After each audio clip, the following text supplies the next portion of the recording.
मैंने मकरंद साहब जैसा कलाकार मेरी जिंदगी में आज तक नहीं देखा। उनकी पेंटिंग में एक अजीब सी कशिश है जो देखने वाले को ऐसे आकर्षित करती है जैसे चुंबक सुई को आकर्षित करती है। लेकिन मुझे उनकी पेंटिंग से ज्यादा अच्छी उनकी ये एब्स्ट्रैक्ट मूर्ति लगी। कहने को तो ये सिर्फ कांच की है, लेकिन देखने में ऐसा लगता है जैसे इसमें सचमुच जान हो।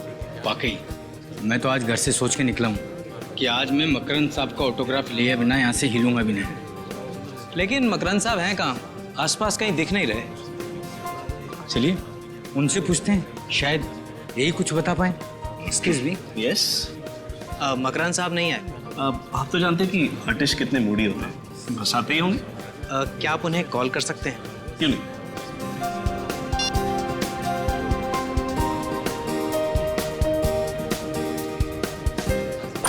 कलर कॉम्बिनेशन देखिए। बेटा बेटा दौड़ते नहीं बेटा, एग्जीबिशन।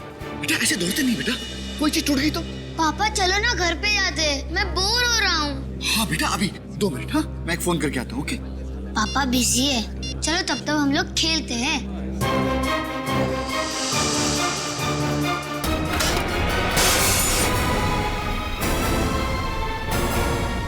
अरे बाप रे, देखा तुम्हारी वजह से टूट गया ना। सॉरी पापा। लाख हो गए था। अरे मकरंद साहब को पता चलेगा तो बहुत गुस्सा हो जाएंगे। ये क्या है?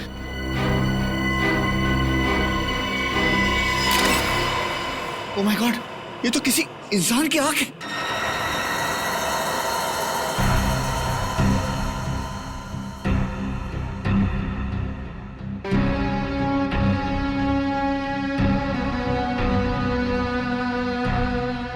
तो ये बच्चे इस कांच की मूर्ति के आसपास खेल रहे थे, आपने इन्हें खेलने से मना कर दिया और गलती से आपके हाथ से ये कांच की मूर्ति टूट गई और अंदर से कनिस्टर निकला जिसमें ये आंख है, किसी इंसान की आंख। जी सर। सर वो कहावत है ना, बच्चे भगवान के रूप होते हैं, वो बहुत सही है सर। अगर ये बच्चे यहाँ नहीं खेल रहे होते और ये मूर्ति टूटती नहीं तो हमें पता ही नहीं चलता कि ये मूर्ति में आंख है। नाम क्या बेटा आपका? प्रथम। प्रथम, बहुत प्यारा नाम है। प्रथम, निखिल अंकल तुम्हें बाहर ले जाके चॉकलेट खिलाएंगे। नहीं पापा, मुझे कहीं नहीं जाना, मुझे यही रहना है। बेटा जिद नहीं करते, तुम अपने फ्रेंड को ले जाओ। निखिल आजा बेटा आजा, चलो। अच्छा ये मूर्ति को बनाने वाले मिस्टर मकरंद वो कहीं नजर नहीं आ रहे? सुबह सर आए थे, फिर किसी काम से निकल गए, तब से वापस नहीं आए। मूर्ति के टूटने की खबर दी उन्हें? नहीं सर, नहीं दे पाया। मैंने फोन ट्राई किया था लेकिन वो फोन नहीं उठा रहे। सर कहीं ऐसा तो नहीं कि एक मूर्ति पे एक आंख फ्री? मजाक समझ रहे हो तुम्हें? हैं? ये इंसान की आंख है, मतलब किसी इंसान के शरीर से आंख निकाली गई है। रजन, इस कनिस्टर को डॉक्टर सालुंके के पास भेज दो और मकरंद के घर का पता देना हमें। जी सर। सालुंके, आंख के बारे में क्या पता चला? टेट्रागोडाल। टेट्रागोडाल? हाँ बस, ये सॉल्यूशन जिसमें इस आंख को डुबो करके रखा गया है इसे टेट्रागोडाल कहते हैं, और ये सॉल्यूशन इस आंख को सालों साल तक प्रिजर्व करके रख सकता है। मतलब मकरंद ने ये आंख टेट्रागोडाल सॉल्यूशन में इसलिए रखी ताकि वो डिकम्पोज ना, सड़े ना, है ना? बिल्कुल, वरना तो एक बार अगर इसके ब्लड सेल्स खत्म हो गए तो आंख तुरंत सड़ जाती है। फिर तो सर इस सोल्यूशन की वजह से ये बताना जरा मुश्किल होगा ना कि ये आंख कितनी पुरानी?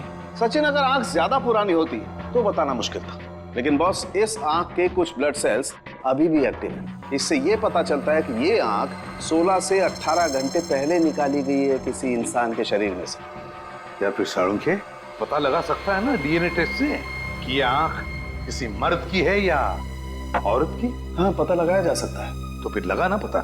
लेकिन बॉस उसके लिए मुझे इस आंख को सेंट्रल लैब में लेके जाना पड़ेगा। सर मैंने शहर के सभी आई डोनेशन सेंटर में जाके पता किया है सर, पिछले 6 महीने में कहीं से भी कोई भी आंख चोरी नहीं हुई है सर। पिछले 6 महीनों में कहीं से भी कोई भी आंख चोरी नहीं हुई है? तो क्या मकरंद ने किसी की जान लेकर उसकी आंख निकाल ली और फिर वो मूर्ति में लगा दी? मगर सर मकरंद ने तो ये मूर्ति 3 महीने पहले बनाई थी, जबकि ये आंख 16 घंटे पुरानी। तो 16 घंटे पुरानी आंख 3 महीने पुरानी मूर्ति में कैसे फिट हो सकती? सचिन, जरूर बहुत पहले से ही प्लानिंग करके रखी थी इस मकरंद ने, बहुत बड़ी प्लानिंग। पहले से ही उसने उस मूर्ति के अंदर जगह बना के रखी थी जहां पर ये कैनिस्टर फिट हो जाए। आद्या,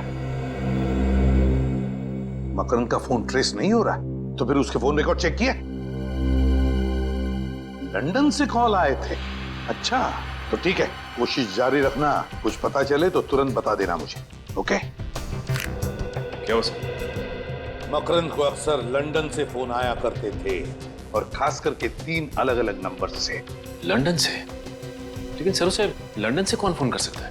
वही तो है, कौन ये 3 अलग अलग नंबर से फोन करने वाले मकरंद को लंदन से? पता लगाना पड़ेगा। सर आप बिल्कुल फिक्र मत कीजिए, मैं अपनी जुबान का बहुत पक्का हूँ। आपका पार्सल समय से पहले पहुंच जाएगा। अब मकरंद बाहर गया हुआ है, पता नहीं कब तक आएगा। हाँ ठीक है, जैसे ही आएगा मैं उसको कह दूंगा कि आपसे बात कर लूँ। ओके जी, बाय।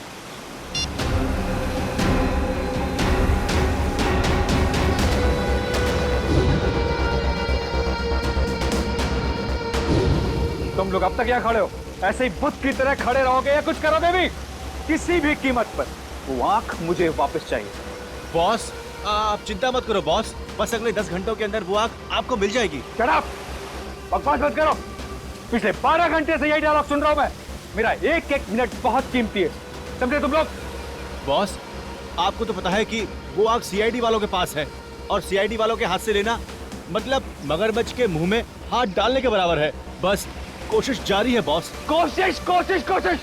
तुम लोगों को अगर अपनी जान प्यारी है तो सिर्फ 2 घंटे मुझे वो आंख चाहिए, सिर्फ 2 घंटे।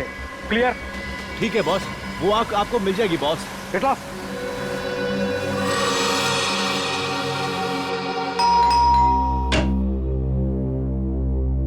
कौन आया होगा? लगता है साहब होंगे। आप लोग? मकरंद है घर में? नहीं, मकरंद साहब तो घर पर नहीं है। तो ठीक है, फिर तुम ही से मिल लेते। अरे मैं तो आपको जानता नहीं, फिर आप मुझसे मिलना क्यों चाहते हैं? जब तक मिलोगे नहीं तब तक जान पहचान कैसे होगी? सचिन, निखिल, देखो, हो सकता है घर में ही छुप के बैठा हो। अरे मैंने बोला ना साहब घर पर नहीं है, ऐसे कैसे घुस रहे हैं आप लोग? सीआईडी से हैं हम। सीआईडी? हाँ, कुछ और बोलना है आप? नहीं साहब।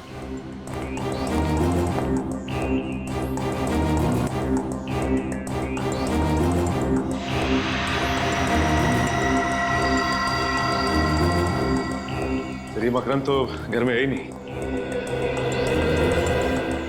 कहाँ गया मकरंद? पता नहीं साहब, बताकर नहीं गए। और कब से घर नहीं आए तुम्हारे मकरंद साहब? कल सुबह जो निकले अब तक लौटे नहीं। मकरंद अपनी पेंटिंग्स और मूर्तियाँ यहीं पे बनाता है? हाँ, पेंटिंग्स तो यहीं बनाते हैं मगर मूर्तियाँ नहीं। हाँ, यहाँ सिर्फ पेंटिंग्स दिख रही हैं। मूर्तियाँ कहाँ बनाता है जानते हो? पता नहीं साहब, मैं तो नौकर हूँ। ये लैपटॉप मकरंद का है? हाँ, ये साहब का ही है। निखिल,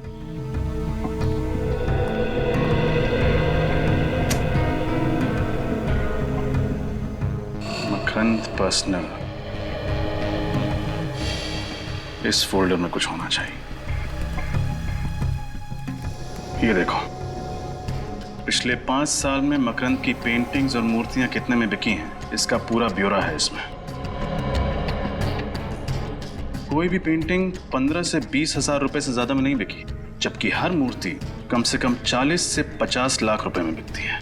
तो फिर ये मकरंद सिर्फ मूर्तियां क्यों नहीं बनाता?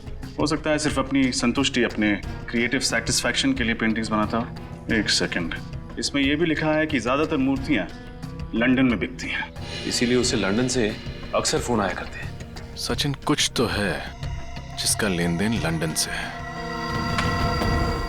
कल एग्जैक्टली कितने बजे तुम्हारे साहब यहाँ से गए थे? कल सुबह 8 बजे साहब निकले थे घर से एग्जीबिशन में जाने के लिए, ताकि पेंटिंग और मूर्ति सजा सके। फिर 10:30 बजे आए, और ताकि थोड़ा सो जाएं, ताकि शाम को एग्जीबिशन में वापस जा सके। तो आपके साहब घर पे सोए कितनी देर? सोए नहीं साहब, जैसे ही आए थे उसके 5 मिनट बाद वापस चले गए, और फिर अब तक नहीं आए। सिर्फ 5 मिनट में वापस चले गए? कैसे गए, अपनी गाड़ी से? नहीं, किसी टैक्सी में गए थे। ये कौन सी कंपनी की टैक्सी थी? ये तो पता नहीं साहब। अच्छा, ये टैक्सी तुम्हारे साहब ने बुलाई थी? नहीं साहब, उन्हें फोन आया था ये टैक्सी आ रही है, और जैसी टैक्सी आई वो टैक्सी में बैठकर निकल गए। टैक्सी का कुछ याद है तुम्हें? तुमने कुछ देखा था, उसका नंबर प्लेट वगैरह? नहीं साहब, नंबर प्लेट तो मैंने नहीं देखा, मगर हाँ उस पे एक स्टिकर लगा हुआ था, इतना गोल गोल होता है वो खाने का, क्या बोलते हैं, ढोकला? नहीं, ढोकला नहीं, पिज्जा।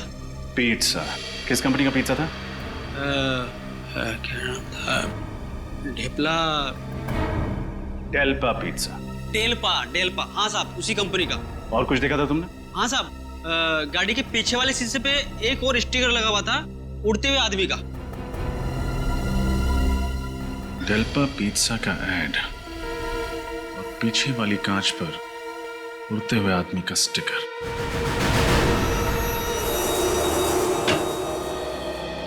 Excuse me. जी कहिए। हम सीआईडी से। सीआईडी? तो आपको भी अपनी गाड़ी पर स्टिकर्स लगवाने हैं? नहीं, हमें ऐसा कोई काम नहीं है। आप ये बताइए कि डेल्पा पिज्जा नाम की कंपनी के ऐड आपने कौन सी टैक्सीज में लगाए? डेल्पा पिज्जा, एक मिनट सर, इस ब्रांड के ऐड हमने एफिशिएंट टैक्सीज की गाड़ियों पर लगवाए थे। Efficient taxis? जी। कुल कितने टैक्सीज में लगाए थे आपने ये स्टिकर? सर यही कोई 70 टैक्सीज थी। अच्छा, इनमें से किसी एक टैक्सी के पीछे वाले कांच पर कोई ऐसा स्टिकर लगा होता है एक ऐसे इंसान का जो हवा में उड़ रहा है? इंसान जो हवा में उड़ रहा हो? नहीं सर, ऐसे तो कुछ याद नहीं आएगा, पर हाँ हो सकता है मेरे स्टाफ में किसी को पता हो। समीर, आशीष, आनंद, मनीष, एक मिनट इधर आओ। हमने एफिशिएंट टैक्सीज के ऊपर जो डेल्पा पिज्जा के ऐड लगवाए थे, क्या उनमें से कोई टैक्सी ऐसी है जिसके पिछले वाले कांच के ऊपर कोई ऐसा स्टिकर है जिसमें कोई इंसान हवा में उड़ रहा हो? हाँ सर, ऐसा स्टिकर तो भोला की टैक्सी पे। भोला सर? भोला? ये भोला कहाँ मिलेगा? यहीं सर, आज वो सारी टैक्सियां फिर से आ रही हैं नए ऐड लगवाने के लिए, तो भोला भी जरूर आएगा। वेरी गुड, चलो भोला का इंतजार कर लेते हैं। साहब, नए ऐड के स्टिकर तैयार है? हाँ तैयार हैं, आप अपनी टैक्सी के पास जाइए, मिल जाएंगे। जी साहब।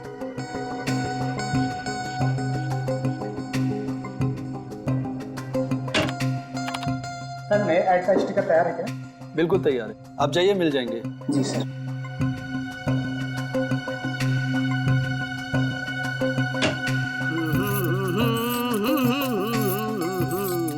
चलो साहब, जल्दी से नया ऐड लगा दो, पुराना ऐड देख देख के लोग पक गए, और मैं भी। चलिए हम आपको कुछ नया दिखा देते हैं। आप लोग कौन है? आपकी टैक्सी के पीछे एक स्टिकर लगा हुआ है उड़ते हुए आदमी का, है ना? अरे भाई, मैं उड़ते हुए आदमी का लगाऊं या गिरते हुए आदमी का लगाऊं, इसे आप लोगों को क्या लेना देना है? लेना देना तो है, हम लोग सीआईडी से हैं। सीआईडी? जी। आप इस आदमी को पहचानते हैं? ये इसको तो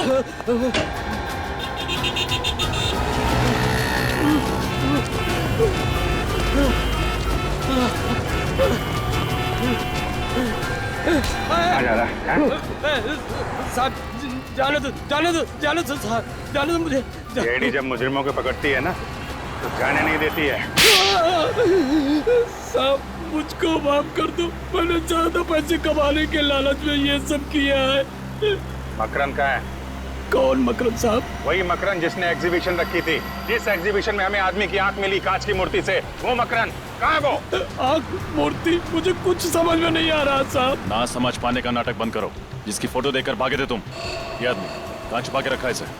अरे साहब, मैं तो ये समझा कि आप लोगों को पता चल गया है कि मैं अपनी टैक्सी कंपनी के साथ धोखा कर रहा हूँ, इसलिए मैं भागा था। धोखा? कैसा धोखा?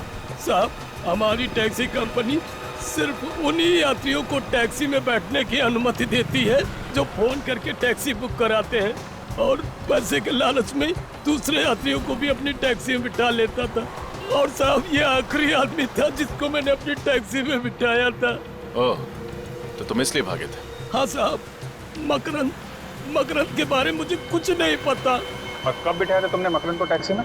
साहब, कल सुबह 10 बजे फोन आया था, मुझे आरती नगर से फोन आया था कि टैक्सी चाहिए थी। मैं अपनी टैक्सी लेके वहाँ पहुँच गया था, बस, और कुछ नहीं जानता हूँ साहब। किस नंबर से फोन आया था? साहब, इस नंबर से फोन आया था साहब। हेलो, ये कहाँ का नंबर है? ओह, ओके, नहीं, thank you very much, thank you. Aarti Nagar के पीसीओ का फोन नंबर है ये। सर, मकरंद के नौकर ने कहा था कि उसने कोई टैक्सी बुक नहीं की थी, हो सकता है किसी और ने टैक्सी मंगवाई हो उसके लिए। हो सकता है मकरंद ने खुद फोन किया उस पीसीओ से जाके, ताकि जब कॉल रिकॉर्ड चेक हो तो किसी को उस पर शक ना हो। ये छोड़ा कहाँ था तुमने मकरंद? साहब, एनडी रोड पर गिलबर्ट आर्ट गैलरी है ना, उसी के सामने इसको छोड़ा था। सर मकरंद पहले आर्ट गैलरी में था, फिर वो घर गया था, फिर वो वापस आर्ट गैलरी क्यों जाएगा? गैलरी के बाहर उतरा था ना, सकते अंदर गया ना हो, क्योंकि सीसीटीवी फुटेज में तो दिखाई नहीं पड़ा। डॉक्टर साहब, हाँ डॉक्टर साहब, क्या? अरे आपको ज्यादा चोट तो नहीं लगी? आप कहाँ पे हो? आप वहीं पे रुको, हम लोग पहुंच रहे हैं। क्या हुआ सर? डॉक्टर सारुंखे को चोट लग गई है, जल्दी चलो डीबी रोड। आप ठीक तो है ना? I'm okay। आप कहें तो आपको हॉस्पिटल ले चलूं? नहीं, मेरे साथ ही आते होंगे। वो आ गए, मेरे साथ ही आ गए। Oh my God, excuse me doctor साहब, संभाल के, आप ठीक है? हाँ विजय, मैं ठीक हूँ। खून निकल रहा है। Pankaj, first aid.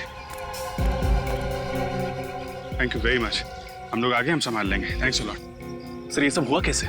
मुझ पर किसी ने वार किया, हमला किया किसी ने। हमला? किसने किया? पता नहीं अभिजीत, मैं वो आँख लेकर के जा रहा था सेंट्रल लैब DNA टेस्टिंग के लिए। ये गाड़ी आई और यहाँ आकर के मेरी गाड़ी को ब्लॉक किया उस टाइम। ओके। उसमें से 4-5 लोग उतरे नकाब पहने हुए। हाँ। मेरे सर पे वार किया और आँख का कैनिस्टर लेकर के भाग गए। आँख चोरी हो गई? यार वो चोट की वजह से मैं बेहोश हो गया था तो। अरे नहीं डॉक्टर साहब, आप सही सलामत है, हमारे लिए वो ज्यादा इम्पोर्टेंट है। आँख तो हम लोग ढूंढ ही लेंगे। वैसे गाड़ी का नंबर देखा क्या आपने? हाँ, चोट लगने से पहले मैंने गाड़ी का नंबर देखा था। क्या नंबर है, याद है? गाड़ी का नंबर है ZPO 2979। ग्रेट डॉक्टर साहब। पंकज, पता करो RTO से किसका नंबर है। सर हमें आंख मिली मकरंद की बनाई हुई मूर्ति में। सालून के सामने जो गाड़ी देखी वो मकरंद की थी। हो ना हो इन सब के पीछे ये मकरंद ही है। हो सकता है। चलो चल के आंख भी वापस ले लेते हैं और सारुंखे साहब पर किए गए हमले का हिसाब भी। सर लगता है ये मकरंद अपने दूसरे घर से भी गायब हो गया है। या फिर हो सकता है अंदर छुपा। सोच के रहो। दया सर का नाम लो और तोड़ दो दरवाजा।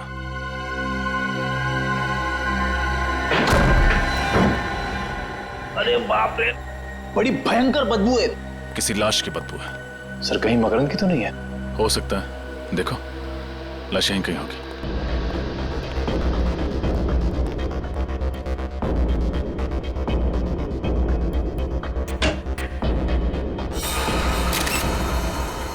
सर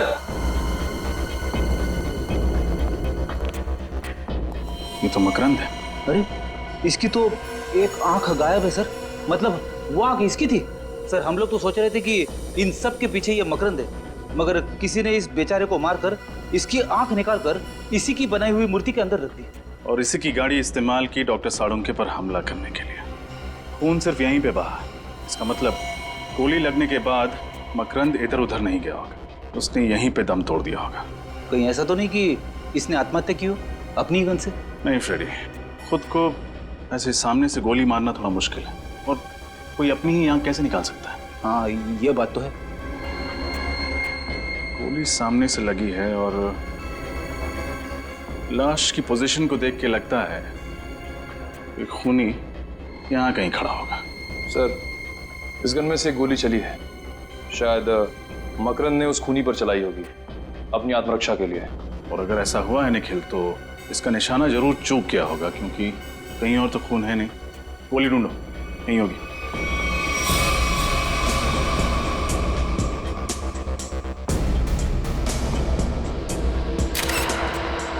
सर ये देखिए सर, गोली मिल गई।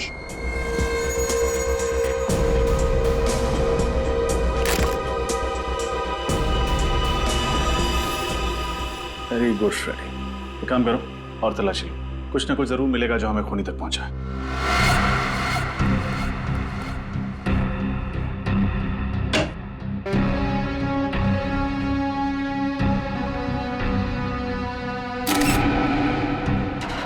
ये क्या है?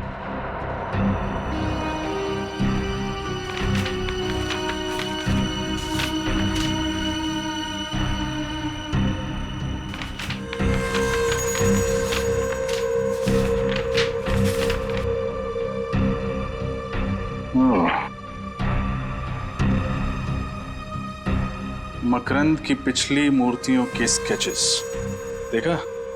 एसीपी सर का अंदाजा सही था। मकरंद अपनी हर मूर्ति में इतनी जगह जरूर खाली छोड़ता था कि एक कैनिस्टर को आसानी से फिट किया जा सके। मतलब ये मकरंद उसी की बनाई हुई मूर्तियों के अंदर कैनिस्टर रखकर आग की स्मगलिंग करता था। हाँ सर, और शायद किसी ने बदला लेने के लिए इसी के साथ ऐसा कर दिया। मुझे नहीं लगता। आंखों की कालाबाजारी से सिर्फ 2-3 लाख रुपए कमाए जा सकते हैं। मकरंद की हर मूर्ति कम से कम 40 से 50 लाख रुपए में बिकती है, तो फिर सिर्फ 2-3 लाख रुपए के लिए कोई इतना खतरा क्यों लेगा? जरूर मकरंद की मूर्तियों में आंखें नहीं, कोई और चीज स्मगल की जाती है। कैसी चीज? वो तो नहीं पता फ्रेडी, लेकिन ये स्मगलिंग इंग्लैंड में होती है, तभी तो उसे लंदन से इतने फोन आते थे। तब तो सर इस मकरंद का कोई पार्टनर होगा, दोनों मन हुई, उसने इसी पर पहुंचा दिया। वही होगा निखिल जो मकरंद की मूर्तियों को विदेश भेजता था। पता करो कौन है।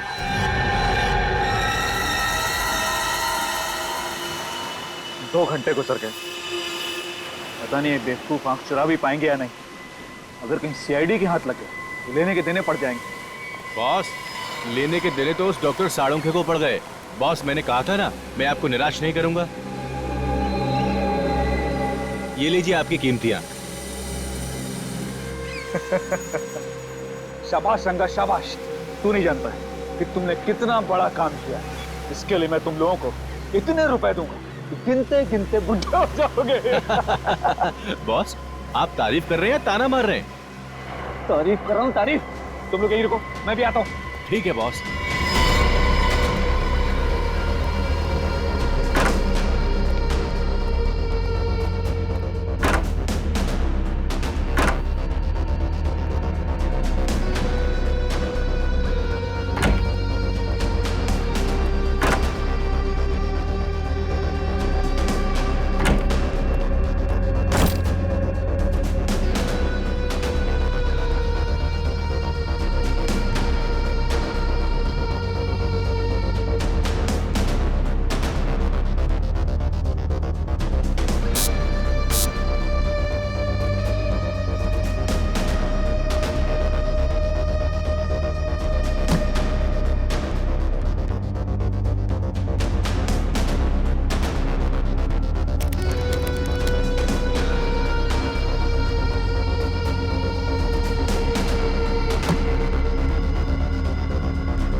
आधा काम खत्म हो गया। अब दुनिया की कोई भी ताकत मुझे सबसे अमीर बनने से नहीं रोक सकती। मैं दुनिया का सबसे अमीर आदमी बनूंगा।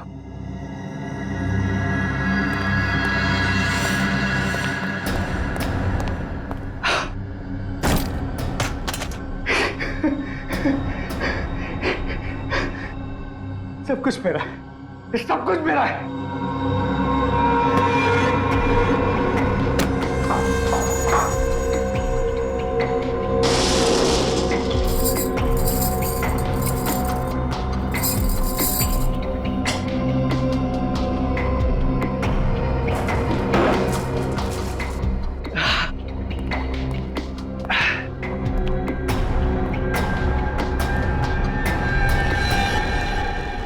अरे तुम लोग यहाँ क्या कर रहे हो? चलो निकलने की तैयारी करो।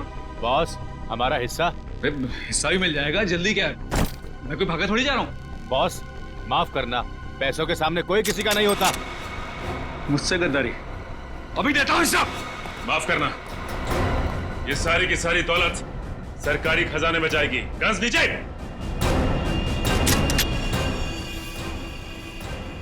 बहुत हो गया भागना तोड़ना। सर, मैं और मकरंद पार्टनर्स थे। मकरंद पेंटिंग से मूर्तियां बनाता था, मूर्तियों में हीरा छुपा देता था सर। फिर मैं उन हीरो को देश के बाहर लंदन ले जाता, उनकी तस्करी करता था सर। शर्म आनी चाहिए तुम्हें। अपने देश की संपत्ति स्मगल करके बाहर देशों में बेच रहे थे तुम। सर मुझे माफ कर दीजिए सर। माफ कर दीजिए। तुमने सिर्फ स्मगलिंग नहीं किया, बल्कि एक खून भी किया है। मकरंद का खून। मैंने जानबूझ के मकरंद को नहीं मारा सर, बल्कि वो मुझे मारना चाहता था सर। मैंने तो सिर्फ अपनी आत्मरक्षा में सर उस पर गोली चलाई। पूरी बात बताओ, क्या हुआ था मकरंद के घर में, बताओ। उसने मुझे अर्जेंटली अपने घर में बुलाया। वो कह रहा था कि उसे कुछ मुझे जरूरी बात कर रही है, लेकिन जब मैं उसके घर पहुंचा तो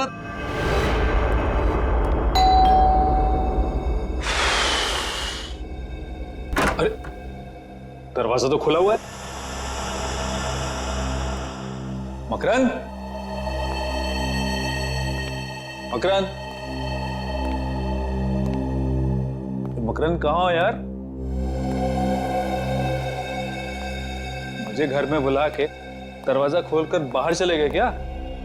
तुम हीरो की चिंता बिल्कुल मत करना, मैंने जुबान दी है ना, तुम्हें हीरे मिल जाएंगे वक्त पर। मोहित का इंतजाम मैंने कर दिया है। आज का दिन उसके जिंदगी का आखिरी दिन होगा और उसकी लाश से आंख निकालकर मैं पूरे खजाने का अकेला मालिक बन जाऊंगा।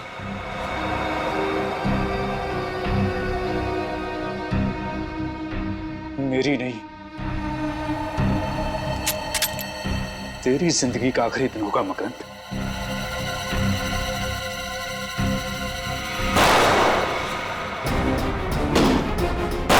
मुझे मारेगा, मुझ पे गोली चलाएगा तू?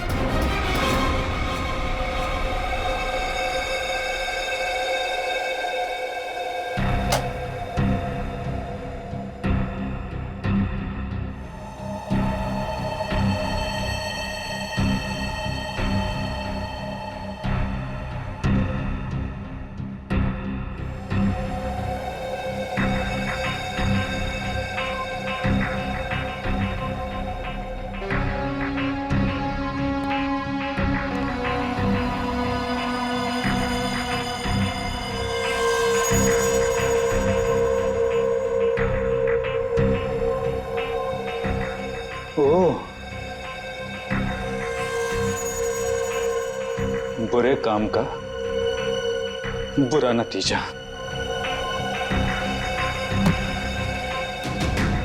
अब जो तू मेरे साथ करने वाला था, मैं तेरे साथ करूंगा।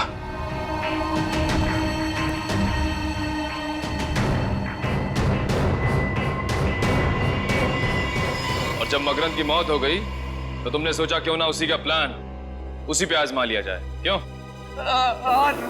मैंने मकरंद की आग निकाल ली, क्योंकि उस लॉकर रूम का दरवाजा हम दोनों की आग से खुलता था सर। लॉकर रूम का दरवाजा आंख से खुलता था?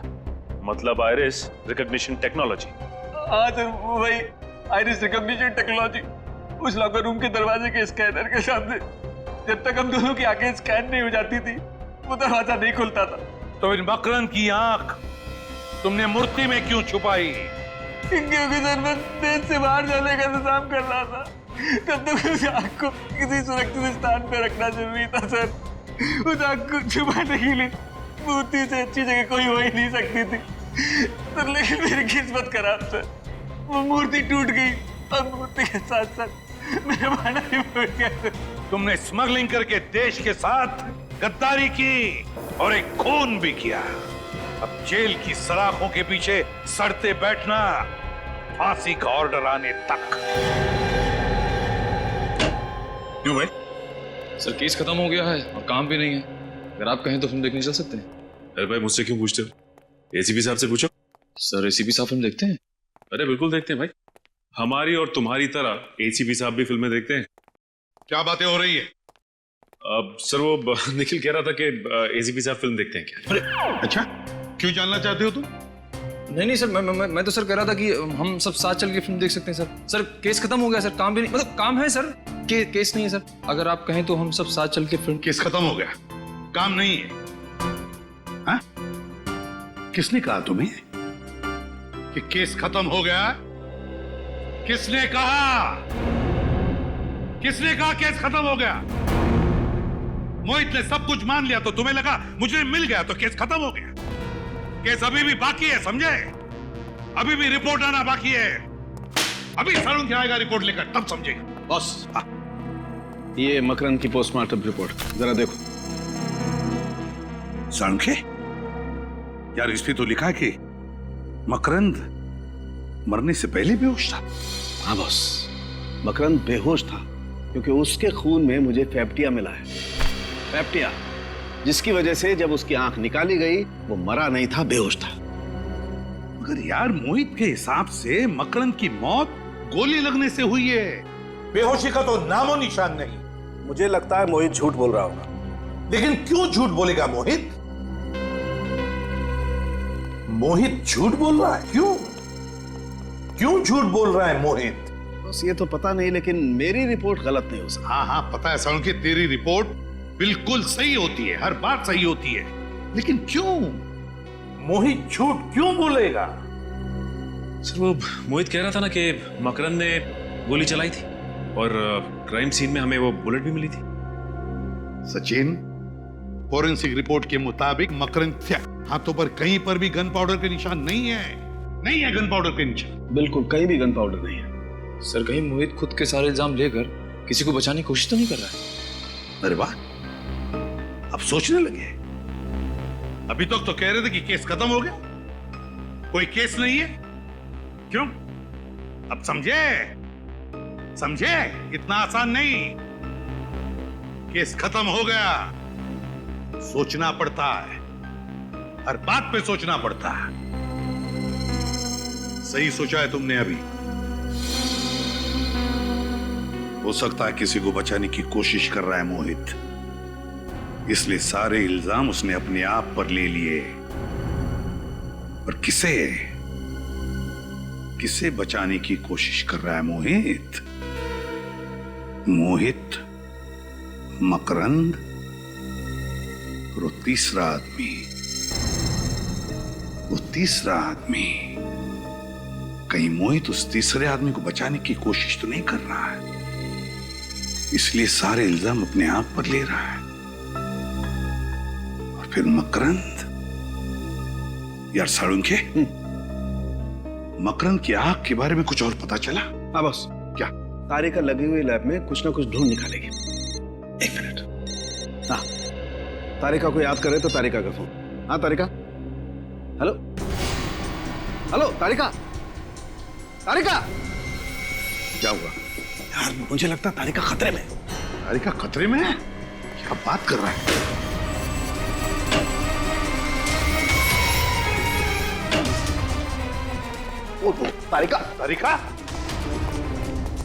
तारिका, पानी लाओ, जल्दी पानी लाओ।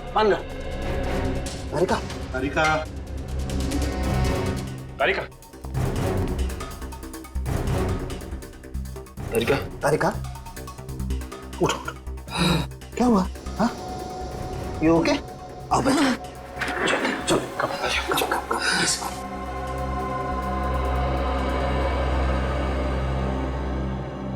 थोड़ा पानी पी लो।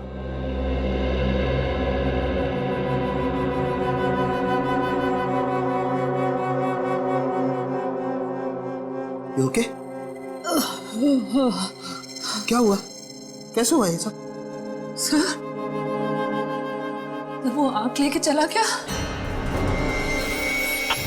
आंख लेके चला गया? जिस बात का डर था वही हुआ। फिर से आंख चुरा के लेकर गए। मैं वो आंख टेस्ट कर रही थी, दरवाजे पे एक आदमी आया। उसने प्यून के कपड़े पहने हुए थे। उसने मुझे कहा कि सालों के सर ने आंख मंगवाई है।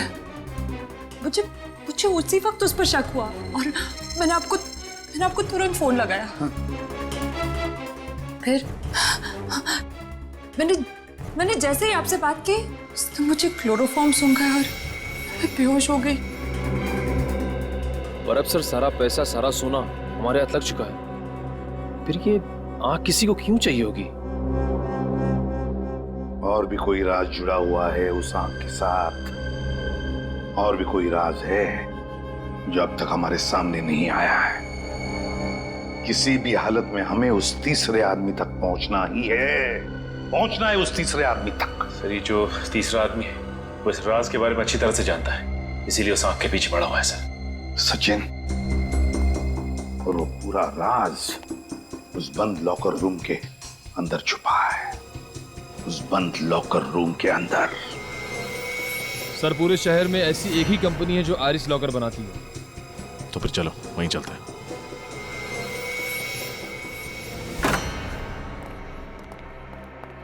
सीपीयू को जला दिया।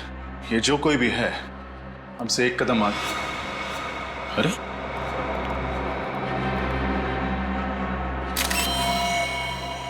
इन्हें तो गोली मारी गई है।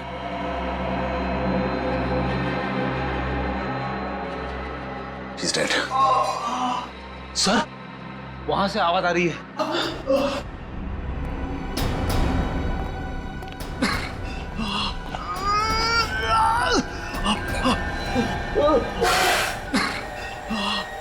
आप लोग कौन? घबराइए मत, हम लोग सीआईडी से। आइए बैठिए। संभाल के। निकल पानी। मुझे बचा लीजिए, मुझे गोली लगी। घबराइए नहीं, आपको कुछ नहीं होगा। फ्रेडी एम्बुलेंस को फोन करो जल्दी।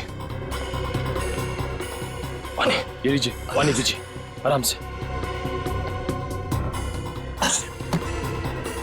ये सब किसने किया? पता नहीं, कुछ लोग एकदम से ऑफिस में घुस आए और उन लोगों ने अफरा तफरी मचा दी, कंप्यूटर भी जला दिया और बॉस को गोली मार दी। तो वो आपके बॉस थे?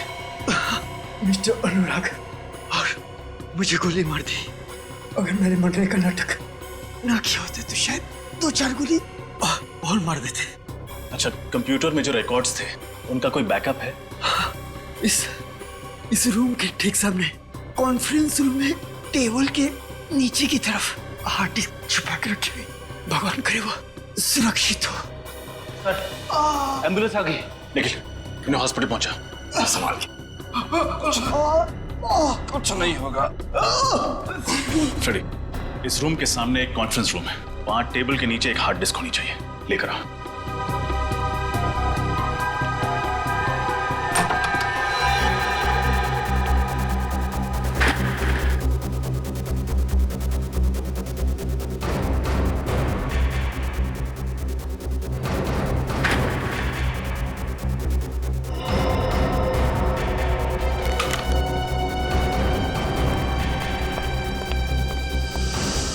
सर हार्ड डिस्क मिल गई। वेरी गुड, शुक्र है उनके हाथ ये नहीं लगा। अब जल्दी से गाड़ी से अपना लैपटॉप लेकर आओ।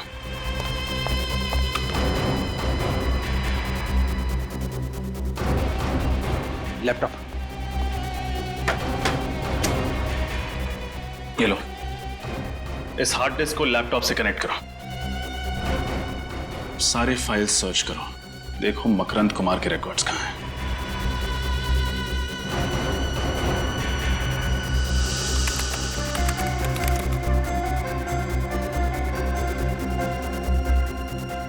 सर इस मकरंद ने तो 2 बार आइरिस रिकॉग्निशन टेक्नोलॉजी का इस्तेमाल किया है, एक बार मोहित के साथ और दूसरी बार इसके साथ। तो ये है हमारा तीसरा आदमी। अरे दया अंकल आप। अरे प्रथम बेटा कैसे हो आप? मैं ठीक हूँ। अच्छा दया अंकल मैं खेलने जाता हूँ। ओके बेटा। अरे बेटा आप कितनी बार कहा मेरे पूछे बगैर दरवाजा नहीं खोलने का।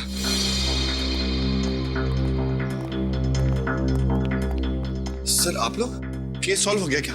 हाँ, उसे खुशी में मिठाई खिलाने आए।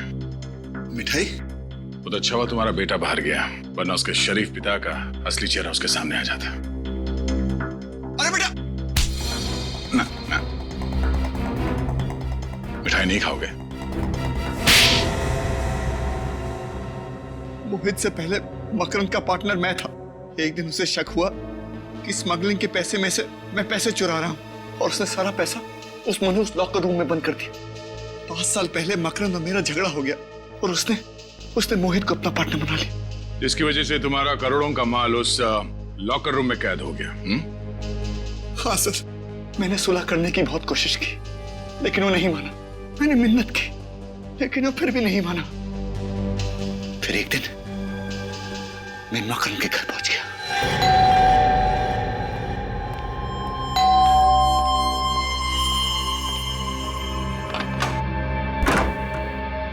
सौरभ तुम? आज मैं सौरभ नहीं तेरी मौत बन के आया हूं। ये सब क्या है सौरभ? ये ले पढ़ इसको। ठीक है, तो प्लीज प्लीज गोली मत चलाना। एक शर्त पर, इसे जोर जोर की पढ़ और सुन। जब तक मैं रुकने के लिए नहीं बोलूं, पढ़ते रहना, समझे? ओके। तुम हीरो की चिंता बिल्कुल मत करना, मैंने जुबान दी है ना, तुम्हें हीरो मिल जाएंगे वक्त पर। मोहित का इंतजाम मैंने कर दिया है। आज का दिन उसकी जिंदगी का आखिरी दिन होगा और उसकी लाश से आंख निकालकर मैं पूरे खजाने का अकेला मालिक बन जाऊंगा। ये सब क्या है? ये है मेरा फैसला। कौन सा फैसला? या तो तू मर जा या फिर तू मोहित को मारकर उसके पैसे को बराबर से बांट ले, समझा? ओके ठीक है। चल मोहित को फोन लगा, और कोई होशियारी नहीं, समझे? हाँ हेलो, हाँ मोहित, हाँ क्या तुम इस वक्त मेरे घर आ सकते हो? कुछ जरूरी बातें करनी है। नहीं मैं फोन पे नहीं बता सकता, प्लीज तुम मेरे घर आ जाओ। ओके गुड, अब तुझे इनाम मिलेगा। इनाम?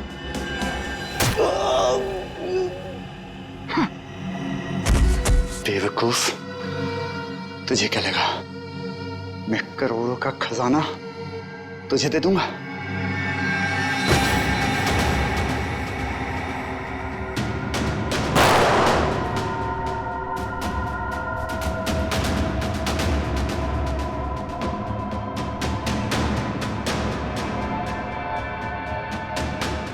फिर मैंने मोहित के आने का इंतजार किया।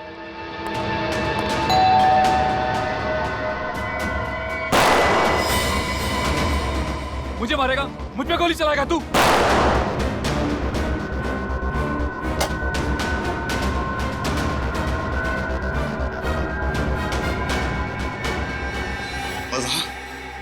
वहां मोहित ने मकरंद की आंख निकाल ली। फिर मैंने मोहित का पीछा किया। उसने वो आंख उसी मूर्ति में छुपा दी जिसमें मकरंद अपने हीरे छुपाया करता था। फिर एग्जीबिशन में अपने बेटे को रोकने के बहाने उस मूर्ति को धक्का दे दिया ताकि वो आंख सबके सामने आ जाए और आप लोग इन्वॉल्व हो जाए। तुम हम लोगों को इस प्लान में क्यों शामिल करना चाहते थे? क्योंकि मैं एक ही तीर से दो शिकार करना चाहता था। एक तरफ मैं सारा खजाना हड़पना चाहता था और दूसरी तरफ मैं चाहता था कि मकरंद के खून में मोहित बच जाए और मुझ पर कोई आश ना है। तुम जानते थे कि खजाने के लिए मोहित हमसे वो आग चुरा लेगा और तुम मोहित पे हमला करके उससे उसका खजाना चुरा लोगे और वो आग भी, और दोनों खजाने के मालिक बन जाओगे। हाँ, मेरा प्लान कामयाब भी हो गया था। मोहित ने डॉक्टर सालुंके से वो आग भी चुरा ली थी। उसने अपना सारा पैसा भी निकाल लिया था। बस मुझे मोहित को मारना था और ऐसा दिखाना था कि उसे उसी के आदमियों ने मारा है, लेकिन इससे पहले कि मैं करता। हम मोहित तक पहुंच गए और तुम्हारा प्लान चौपट हो गया। तुमने मोहित को मकरंद का खून करने पे मजबूर कर दिया और अपने इस घिनौने प्लान में सीआईडी को शामिल करने की गलती की। तुम्हें सख्त से सख्त सजा दी जाएगी।